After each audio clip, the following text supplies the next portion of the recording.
Kayla, and today I'm going to talk to you about how to easily and accurately adjust your Dynacraft cruiser bike. Having a properly adjusted bicycle can make all the difference between a pleasant ride and one that's uncomfortable, frustrating, or even unsafe. That's why I'm here to help you correctly fit and adjust your bike to keep you feeling great as you pedal.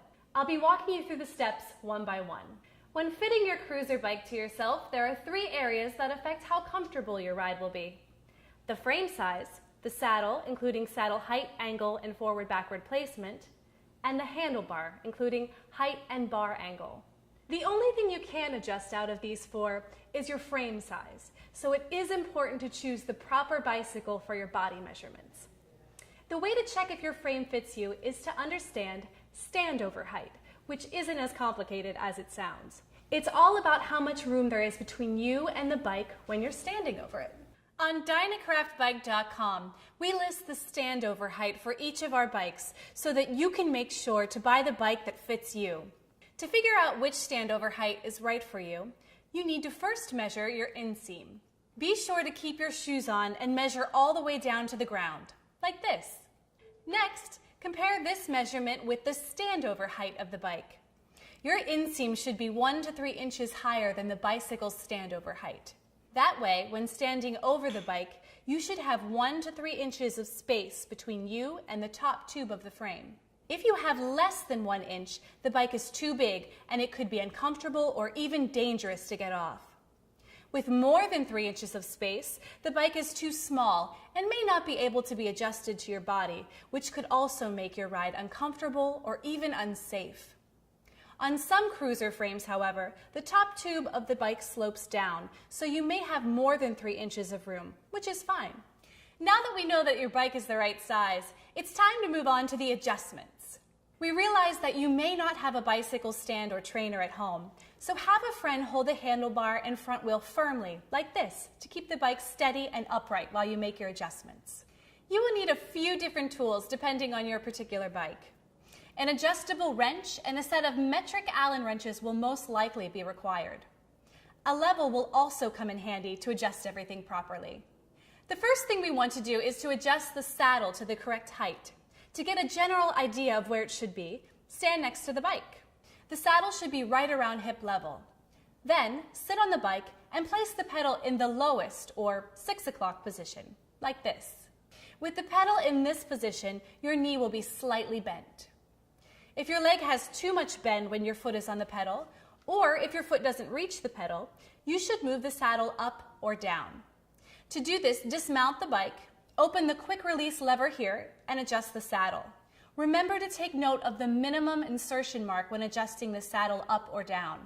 This mark should always remain covered by the frame. The saddle should also be in line with the frame of the bicycle. After tightening the lever back up, check the saddle height one last time.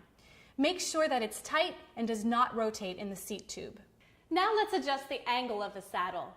This is where a level can come in handy. In general, most people will want the saddle to be level with the ground, like this. If you're experiencing numbness or pressure from the saddle, you can tilt the front up or down.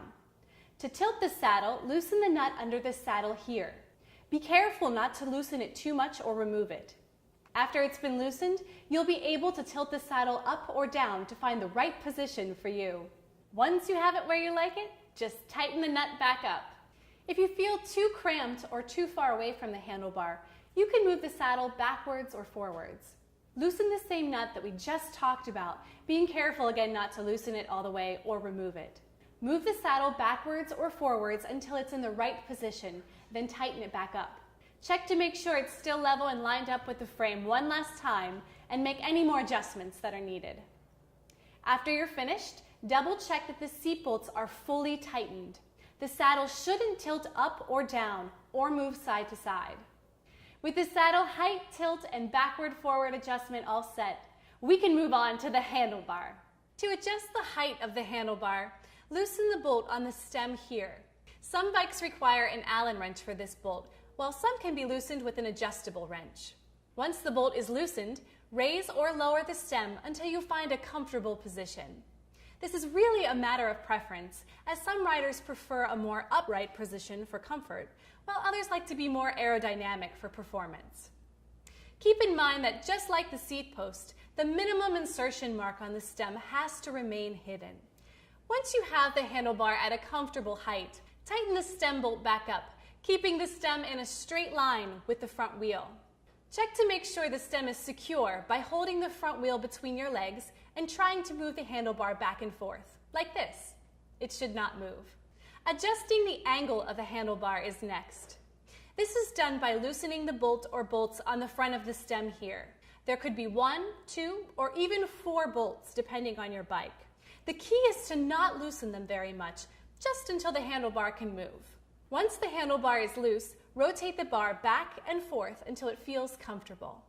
In the ideal position, your arms should have a slight bend in them, like this, to help absorb some of the bumps. It is best to avoid having your arms locked completely straight, as this can be uncomfortable and make for a rough ride. Once you have the handlebar where you want it, retighten the bolt or bolts on the stem. If your bike has more than one bolt, it is important to tighten them evenly, a little at a time, until everything is snug and the handlebar can't be rotated within the clamp. Before riding, it is a good idea to go over all the nuts or bolts that we've used for adjustments, as well as the ones we didn't touch. Everything should be nice and snug, but be careful not to over-tighten. Also, take the time to make sure your tires are pumped up to the recommended pressure, which is a number you'll find on the side of your tire, followed by PSI. Now that we're sure your frame is the right size and the saddle and handlebar have been adjusted, it's time to go for a spin. Always remember to wear a helmet. Don't forget, having the right bike and making sure it's adjusted correctly will help keep your ride as fun and safe as possible. Enjoy!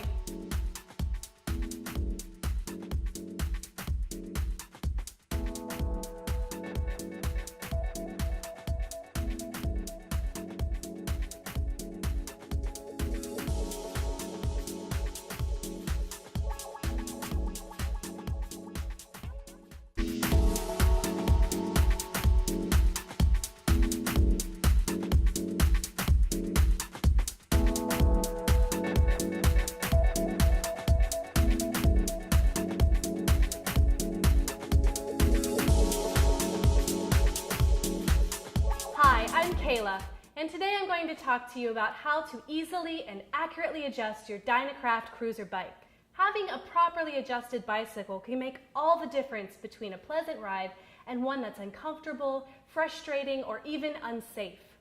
That's why I'm here to help you correctly fit and adjust your bike to keep you feeling great as you pedal. I'll be walking you through the steps one by one. When fitting your cruiser bike to your